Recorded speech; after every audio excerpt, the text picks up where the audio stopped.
Meron po ng problema sa GCash at hindi makareceive ng OTP, ito po ang makatutulong po sa inyo para makareceive po kayo ng OTP from GCash. At ito po ang ginawa ko.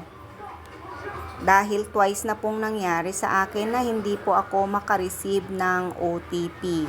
Lahat na po nagawa ko, VPN Turbo, nag-download na ako, nag-okay siya and then bumalik ulit.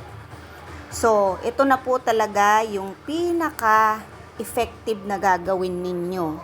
At kung mangyayari man, di rin kayo ulit makareceive, this is what you do. Click this call. Ito po, yan. At ito pong tatlong dots sa taas, click ulit. Open settings, click po yung settings. And then, punta po tayo dito sa pinakauna, may mababasa po kayo dyan, block numbers. Click.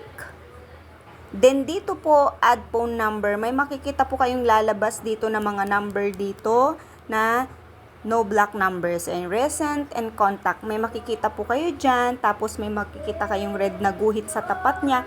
I-click nyo po yan para mawala at magkaka-receive na po kayo ng OTP from GCash. Kasi, ganyan po ang nangyari sa akin. Na-delete ko na po. Nakalagay doon 8080 sa messages, naka-block.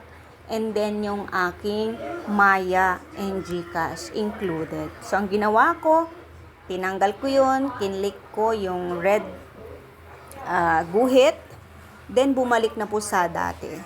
And then go back na po. Yun lamang po. Sana po'y makatulong at maayos ang inyong mga GCash.